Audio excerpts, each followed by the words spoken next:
બે ચોર જેમણે આખું રાજ્ય લૂંટી નાખ્યું અને છતાં ક્યારેય પકડાયા નહીં. પણ સૌથી મોટું રહસ્ય એ છે તેઓ ચોરી કરવા જતા ત્યારે મહાકાળીમાં પણ એમની સાથે જતા હતા. આખરે કોણ હતા આ બે ચોર અને કેમ માતા મહાકાળી એમની સાથે જવા મજબૂર થઈ? પાવાગઢમાં એવા બે ચોર કે જેમણે મોહમ્મદ શાહ બેગડાનું આખું રાજ્ય લૂંટી નાખ્યું અને તેમ છતાં તે પકડાયા નહીં. અને આ બે ચોર જ્યારે પણ ચોરી કરવા જતા ત્યારે ગઢપાવાની મહાકાળી માને એમની સાથે લઈ જતા. તો કોણ હતું આ બે ચોર અને કેમ મહાકાળી માને એમની સાથે ચોરી કરવા જવું પડતું હતું? તો આવો જાણીએ ગઢપાવાની મહાકાળી માના પરમ ભક્ત એવા ખાપરા અને ઝવેરીનો ઇતિહાસ. પાવાગઢમાં પતઈ રાજાના રાજ પછી મોહમ્મદ શાહ બેગડાનું રાજ ચાલતું હતું. ત્યારે મોહમ્મદ શાહ બેગડો એવો માથા ભારે રાજા હોવાની છાપ ધરાવતો હતો. એ વખતે પાવાગઢમાં બે ચોર હતા. એકનું નામ ખાપરો અને બીજાનું નામ ઝવેરી. આ ખાપરો અને ઝવેરી એ મહાકાળી માની ખૂબ જ ભક્તિ કરતા અને એ મહાકાળી માના મોટા ભક્ત હતા. તેઓ જે પણ કંઈ ચોરી કરતા એનો ત્રીજો ભાગ માતા મહાકાળીને આવીને તરાવતા. અને આ ખાપરો અને ઝવેરી પાવાગઢમાં મહાકાળી માના જોરે ખૂબ જ ચોરીઓ કરતા અને મહાકાળી પણ એમનો સાથ આપતા. કારણ કે ખાપરો અને ઝવેરી જે ચોરી કરીને લાવતા એમાંથી થોડો ઘણો પાક ગરીબોમાં પણ આપતા અને જરૂરિયાત લોકોની સેવા કરતા. અને શું માતા મહાકાળી ખરેખર એમની સાથે જતા હતા કે પછી આ પાછળ કોઈ બીજું જ રહસ્ય છુપાયેલું છે? આગળ શું થયું જાણવા માટે અમારી ચેનલને સબસ્ક્રાઇબ કરો અને કમેન્ટમાં જય માં મહાકાળી લખજો. બે ચોરે એવો નિર્ણય લીધો કે સીધા રાજાના ખજાનામાં હાથ મારશે. પણ સૌથી ચોંકાવનારી વાત એ હતી આ ચોરીમાં પણ મહાકાળીમાં એમની સાથે હતા.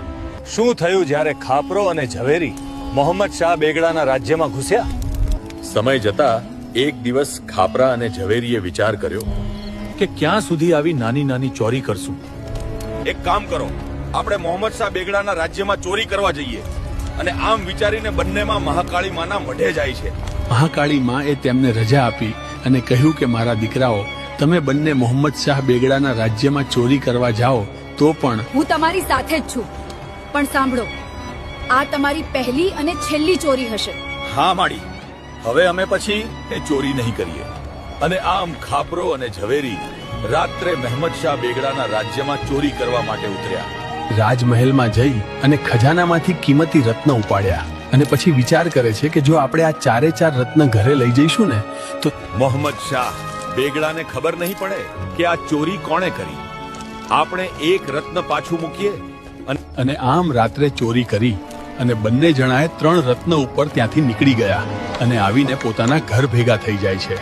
પણ હવે સવાલ એ છે, જ્યારે સવારે રાજાને આ ચોરીની ખબર પડશે તો પછી શું થશે?